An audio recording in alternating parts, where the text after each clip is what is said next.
आप सभी का भारतीय जनता पार्टी की प्रेस वार्ता में स्वागत है। मित्रों, आज 2024 लोकसभा चुनाव के चौथे चरण का प्रचार का अंत कुछ घंटे बाद ही हो जाएगा। अब तक 3 चरण के प्रचार के बाद मतदान की प्रक्रिया समाप्त हो गई है। मैं आज आप सभी को बताना चाहता हूं कि 3 चरण में भारतीय जनता पार्टी के नेतृत्व में एनडीए के सभी साथी दल 200 सीटों के आंकड़े के करीब करीब पहुंच गए हैं और ये चौथा चरण जो है वो एनडीए के लिए बहुत अच्छा है। हमारे तीनों चरण से सबसे ज्यादा सफलता हमें चौथे चरण से मिलेगी और निश्चित रूप से हम 400 पार की और आगे बढ़ेंगे। चौथे चरण में आंध्र प्रदेश और तेलंगाना का भी मतदान है। मैं आपको विश्वास के साथ कह सकता हूं कि दोनों राज्यों में एनडीए और Bharatiya Janata party complete SVEEP करने जा रही है और बड़ी मजबूती के साथ हम आगे बढ़ रहे हैं। मैं चौथे चरण की प्रचार की समारोह की संध्या पर यह भी बताना चाहता हूं सभी मीडिया के मित्रों को कि जब 4 जून को परिणाम आएंगे तो दक्षिण भारत में कर्नाटक, आंध्र, तेलंगाना, तमिलनाडु और केरल, उसमें सबसे बड़ा दल भारतीय जनता पार्टी बनकर उभरेगा। इसका मतलब है कर्नाटक, आंध्र प्रदेश, तेलंगाना, तमिलनाडु और केरल में सबसे ज्यादा किसी एक दल को सीट मिलेगा तो वो दल होगा भारतीय जनता पार्टी। तेलंगाना में हम लगभग 10 सीटों से ज्यादा सीट जीत कर आएंगे। 13 सीटों पर हमारी स्थिति बहुत अच्छी है, मगर 10 से ज्यादा सीटें तेलंगाना में भारतीय जनता पार्टी जीत कर आएगी। पूरे देश के सामने अब तक जो प्रचार चला है वो प्रचार में कमोबेश मुद्दे सेट हो चुके हैं।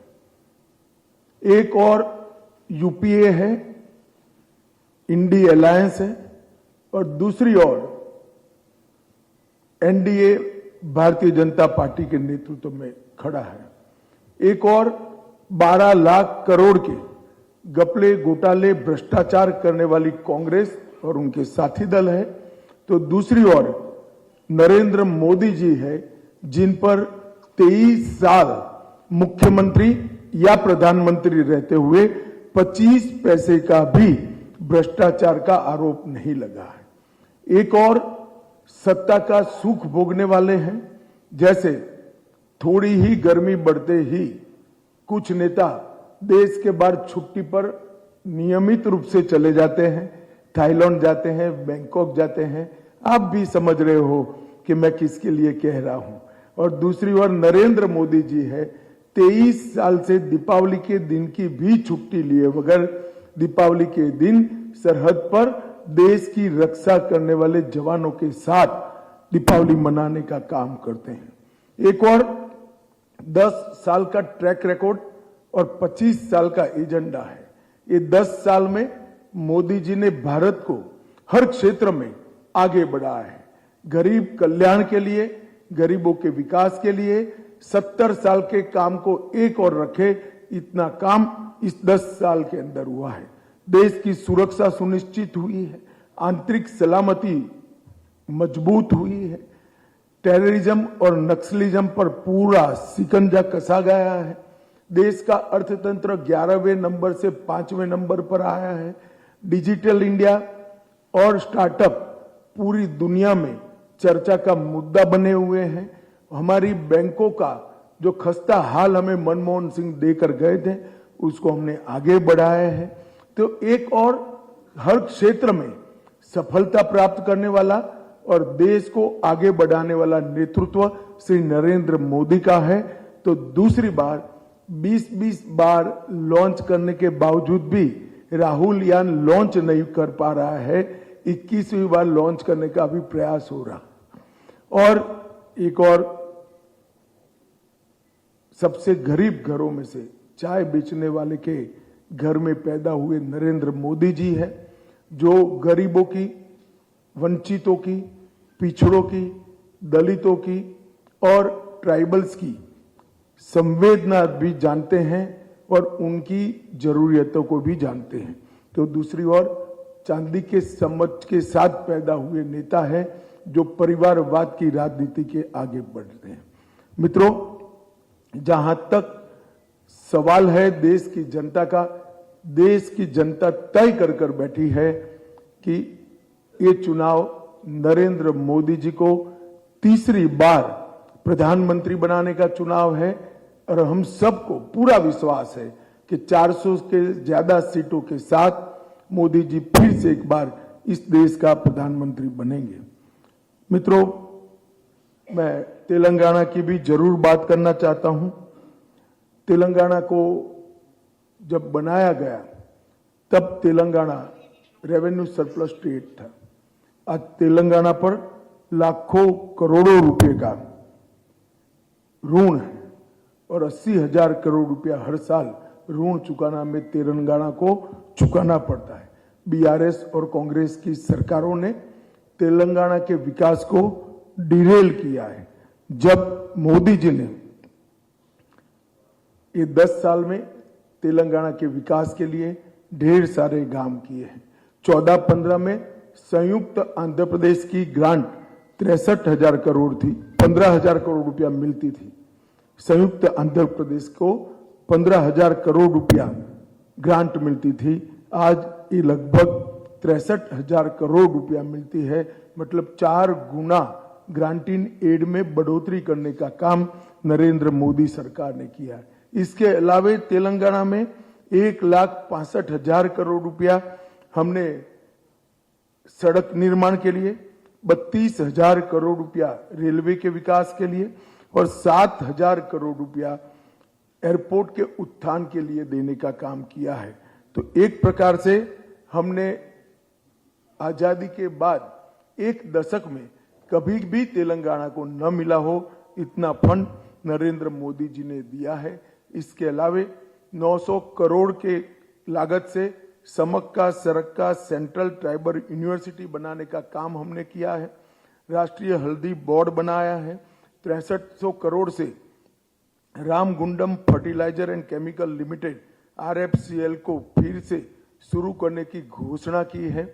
और दूसरी ओर दोनों पार्टियां BRS और कांग्रेस पार्टी वो वोट बैंक की पॉलिटिक्स और भ्रष्टाचार में आकंठ डूबे हुए, परिवारवाद, करप्शन, बैड गवर्नेंस और एपीसमेंट, ये चारों नासुरों ने तेलंगाना की जनता को बड़ा परेशान किया हुआ है। और मुझे विश्वास है तेलंगाना की जनता इस बार भारतीय जनता पार्टी को प्रचंड बहुमत के साथ मोदी जी के समर्थन में ज्यादा से ज्यादा रिकॉर्ड सांसद यहां से चुना कर भेजेगी। चाहे BRS की सरकार हो, चाहे कांग्रेस की सरकार हो, सरकार का स्टीयरिंग व्हील हमेशा ओवैसी के हाथ में रहा है। ये दोनों ने एपीसमेंट के अपने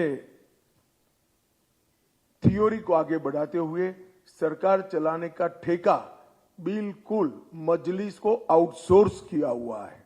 ये लोग CAA का विरोध करते हैं, 370 हटाने का विरोध करते हैं, सर्जिकल स्ट्राइक पर क्वेश्चन खड़े करते हैं, PFI का समर्थन करते हैं, रोहिंग्या को देश में आने जाने देने का घुसपैठ का समर्थन करते हैं, हैदराबाद मुक्ति संग्राम दिन मनाने की परंपरा बंद करते हैं, रामनवमी पर भद्राचलम को पवित्र वस्त्र भेंट करने की परंपरा भी इन्होंने बंद कर दी है।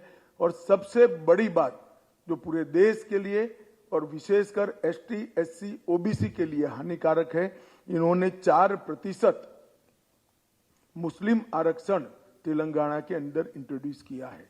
ये 4% मुस्लिम आरक्षण सीधा सीधा एसटी, एससी, ओबीसी के आरक्षण पर, रिजर्वेशन पर डाका है। और हम ये निश्चित रूप से कहते हैं, जब भी भारतीय जनता पार्टी की सरकार आएगी, यहां से हम मुस्लिम आरक्षण को समाप्त कर देंगे। भाइयों बहनों, बीआरएस के घोटाले की बड़ी सूची मेरे पास है और कांग्रेस के घोटाले की बड़ी सूची भी मेरे पास है, मगर मैं इसमें बहुत ज्यादा नहीं जाना चाहता, परंतु कांग्रेस की वादा खिलाफी के बारे में जरूर कहना चाहता हूं। उन्होंने कहा था कि हम 2 लाख रुपया का कर्ज माफ करेंगे और ये भी कहा था सोनिया जी के जन्मदिन के दिन पर करेंगे। हम सब तो मानते थे सरकार बनेगी तो कर देगा, मगर उसमें एक पेच था, सोनिया जी के कौन से जन्मदिन पर वो नहीं कहा।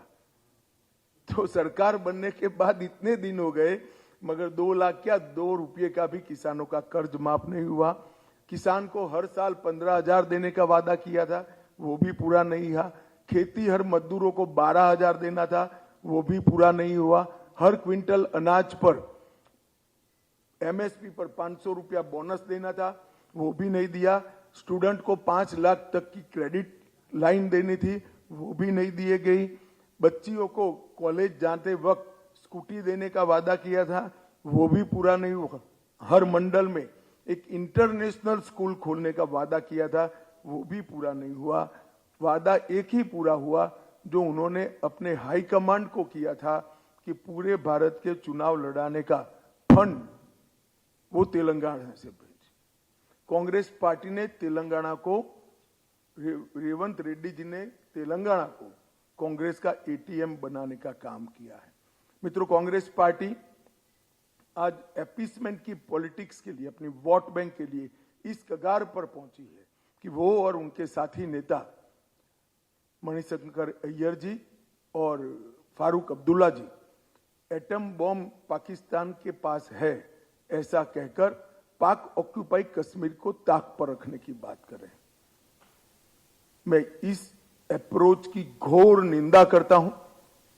भारतीय जनता पार्टी मानती है कि हम कभी भी पाक ऑक्यूपाई कश्मीर पर से हमारा अधिकार जाने नहीं देंगे। पाक ऑक्यूपाई कश्मीर भारत का हिस्सा है। ये इतने डेस्परेट हो गए कि झूठ फैलाने से बाज नहीं आते। वो कह रहे हैं मोदी जी को 400 सीटें मिली तो मोदी जी आरक्षण को समाप्त कर देंगे। मैं आज आप लोगों के माध्यम से देश की जनता और विशेषकर तेलंगाना की जनता के सामने स्पष्ट करना चाहता हूं, 10 साल से मोदी जी के पास पूर्ण बहुमत। भारतीय जनता पार्टी ने कभी रिजर्वेशन को हाथ नहीं लगाया। हमने हमारे पूर्ण बहुमत का उपयोग धारा 370 को समाप्त करने के लिए किया, यूसीसी लाने के लिए किया। हमारे पूर्ण बहुमत का उपयोग हमने ट्रिपल तलाक समाप्त करने के लिए किया, राम जन्मभूमि के मंदिर बनाने के लिए किया है।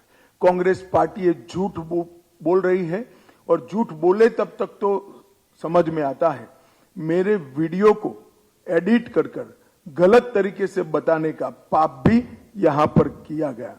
मित्रों, एक कहते हैं अगर वो सत्ता में आएंगे तो 370 वापिस लाएंगे।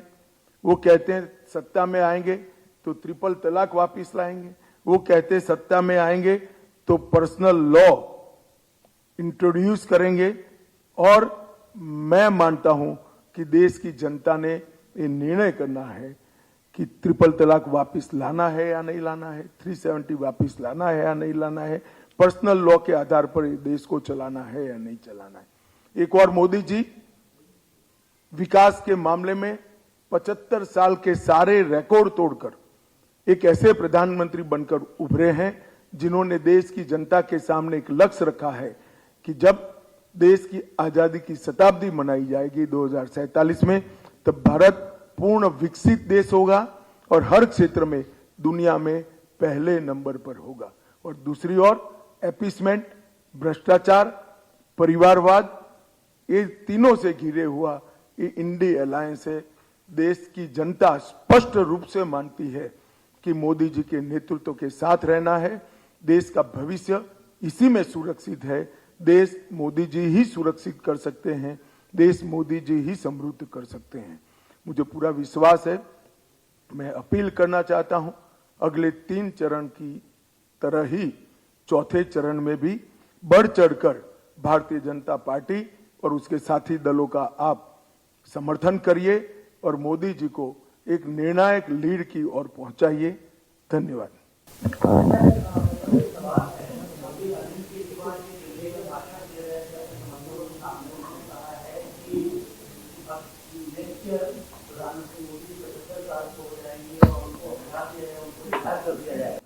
आप प्रधानमंत्री होंगे। देखिए, मैं अरविंद केजरीवाल एंड कंपनी और पूरे इंडिया अलायंस को कहना चाहता हूं, मोदी जी 75 साल के हो जाए, इससे आपको आनंदित होने की जरूरत नहीं है। ये भारतीय जनता पार्टी के संविधान में कहीं नहीं लिखा है। मोदी जी ही ये टर्म पूरी करेंगे और मोदी जी ही आगे देश का नेतृत्व करते रहेंगे। इसमें भारतीय जनता पार्टी में कोई कंफ्यूजन नहीं है। ये कंफ्यूजन खड़ा करना चाहिए।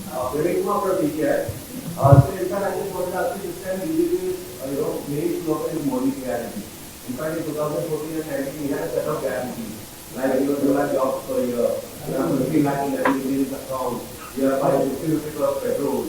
All these kind of tools are, all these promises have not been guaranteed, guaranteed are fulfilled yet. So how are you convince the people of India all these guarantees will go? देखिए, मुझे लगता है आपके नजरिए में थोड़ा दोष है। हमने इस देश की 12 करोड़ बहनों को गैस का सिलेंडर दिया है, 14 करोड़ लोगों को घर में पीने का पानी दिया है, नल से जल दिया है। हमने 14 करोड़ टॉयलेट्स बनाए हैं, 80 करोड़ लोगों को 5 किलो मुफ्त राशन प्रति माह दिया है, प्रति व्यक्ति प्रति माह दिया है। 60 करोड़ लोगों को 5 लाख तक का पूरा स्वास्थ्य का खर्चा दिया है। हमने वादा किया था हम देश को सुरक्षित करेंगे। आज देश की सुरक्षा को सुनिश्चित करने का काम नरेंद्र मोदी जी ने किया है। हमने कहा था हम देश के अर्थतंत्र को पटरी पर चढ़ाएंगे। 11वें नंबर पर एक अर्थशास्त्री प्रधानमंत्री छोड़कर गए थे, उसको हमने 5वें नंबर पर लाने का काम किया है और तीसरी टर्म में निश्चित रूप से देश का अर्थतंत्र संसार में तीसरे नंबर का अर्थतंत्र बनेगा। हमारे एजेंडे में राम मंदिर था, हमने वो पूरा किया है। 370 हटाना था, हमने वो पूरा किया है। यूसीसी की शुरुआत भी हमने की है। महिला रिजर्वेशन हमने समाप्त किया है, वादा हमारा समाप्त किया है। महिला रिजर्वेशन देने का काम भी पूरा किया है और एसटी एससी ओबीसी के आरक्षण को भी हमने सुरक्षित किया है। तोड़ मरोड़ कर एजेंडे को, हमारे संकल्प पत्र को अपनी दृष्टि से देखना ठीक नहीं है। एक ही सरकार है आजादी के बाद जो 92% वादों को, संकल्पों को पूरा कर 10 साल के बाद चुनाव में जा रहे। अमित भाई, सबको करेंगे।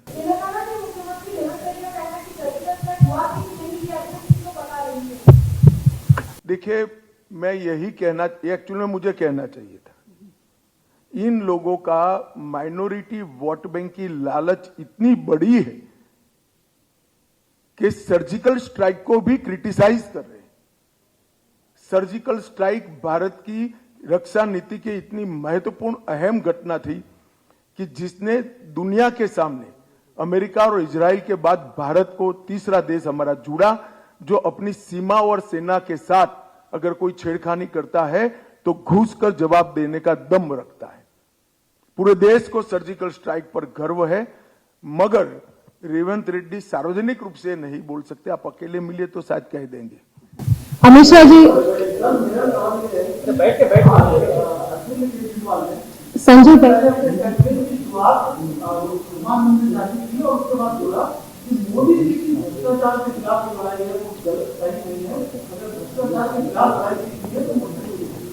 देखिए, मैं एक बात स्पष्ट करना चाहता हूं। एक इंटरिम बेल सुप्रीम कोर्ट ने सिर्फ और सिर्फ चुनाव प्रचार के लिए इनको दिया है। उन्होंने सुप्रीम कोर्ट के सामने केस दायर किया था कि मेरी अरेस्ट गलत है, जो सुप्रीम कोर्ट ने नहीं माना।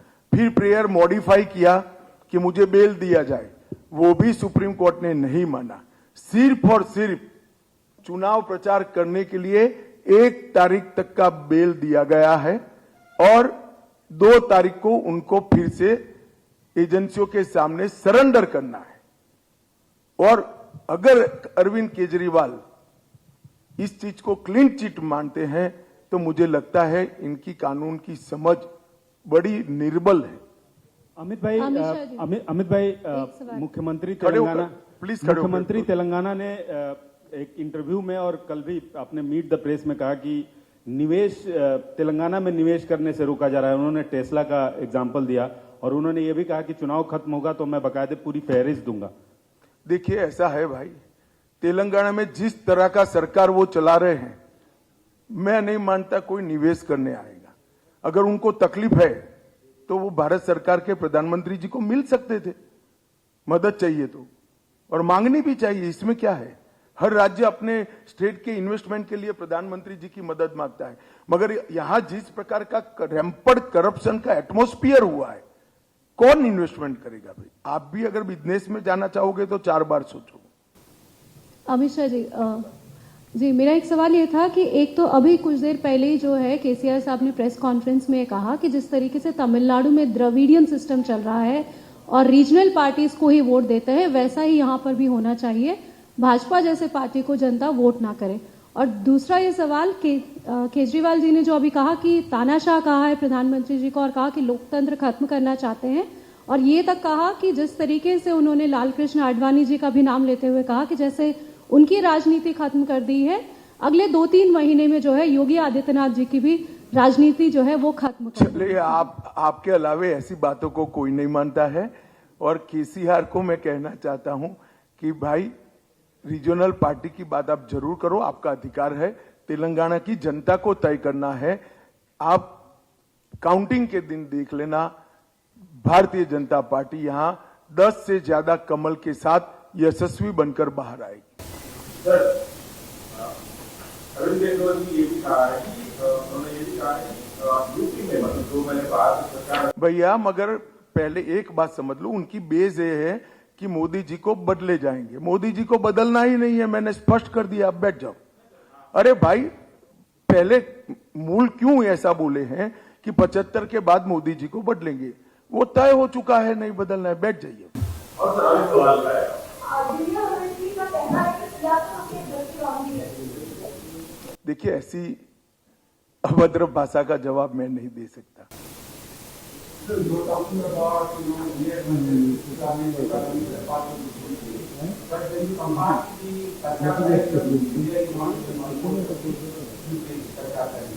वन फोर्थ ऑफ दी, मगर देखिए इस तरह से कंपैरिजन नहीं होता है। इंडिया का पर कैपिटा इनकम ये 10 साल में बढ़ा है या नहीं बढ़ा है, इस तरह से कंपेयर होता है भाई।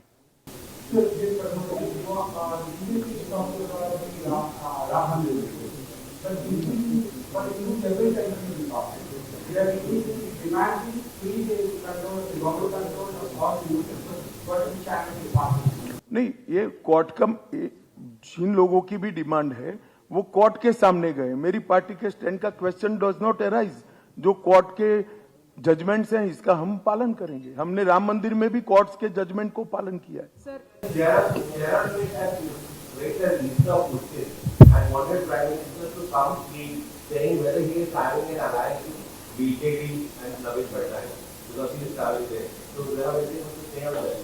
नहीं, क्या बीजेडी और बीजेपी के साथ कुछ अलायंस चल रहा है?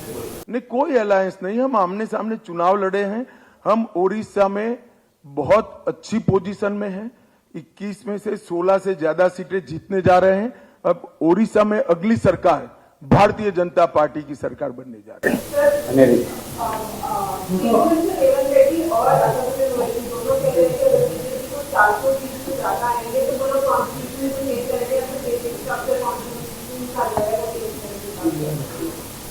देखिए, बीजेपी के पास पूर्ण बहुमत, 2/3 बहुमत एनडीए को 10 साल से है। अगर करना होता तो कर देते। मैंने आगे ही कहा मेरे प्रियम्बल में कि हमने बहुमत का उपयोग रिजर्वेशन को टच करने में नहीं किया है, धारा 370 हटाने में किया है, ट्रिपल तलाक समाप्त करने में किया है।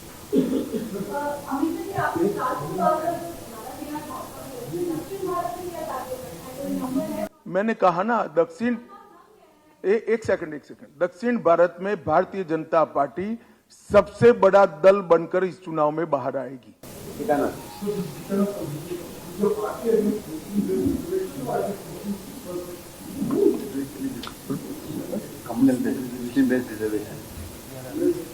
नहीं, देखिए, हमारे संविधान में धर्म के आधार पर आरक्षण की व्यवस्था नहीं है।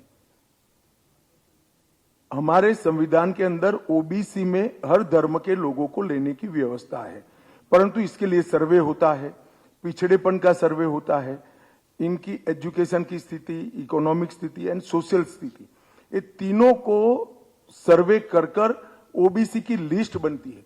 उसमें कोई भी मुस्लिम जाति आ सकती है, क्रिश्चियन जाति भी आ सकती है। इसके खिलाफ भारतीय जनता पार्टी नहीं है, परंतु रिलीजन बेस्ड रिजर्वेशन के खिलाफ हम किसी भी, चाहे हिंदू हो, मुस्लिम हो, ईसाई हो, धर्म के आधार पर रिजर्वेशन नहीं दे सकते।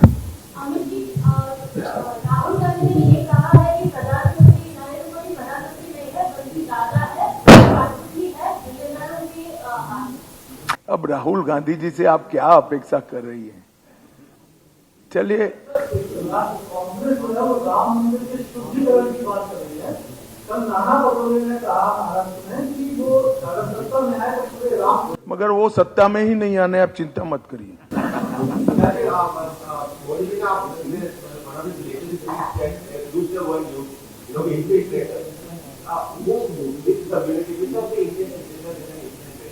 देखिए, जो लोग अवैध रूप से देश की सीमा को क्रॉस कर विदाउट पासपोर्ट, विदाउट वीजा अंदर आते हैं, वो घुसपैठी। अभी रेडियो कर्नाटक में कई कांग्रेस के नेता हैं जो कह रहे हैं कि दक्षिण भारत को कुछ शेयर नहीं मिल रहा है, तो क्या ये विभाजन की राजनीति होगी? आपको लगता है? देखिए, वो कितना भी कर दे, ये तो कांग्रेस ने, एक नेता ने ये भी कहा कि इस देश को उत्तर भारत और दक्षिण भारत में बांट देना चाहिए। कांग्रेस ने एक बार तो देश का बंटवारा करा है, अभी इनका पेट नहीं भरा है, ये दूसरी बार करना चाहते हैं। मगर मैं आपको आश्वस्त करना चाहता हूं, जब तक भारतीय जनता पार्टी राजनीति में है, इस देश का बंटवारा नहीं होगा। तुम लाश कर 3 बार पूछे भाई। हो गया भाई।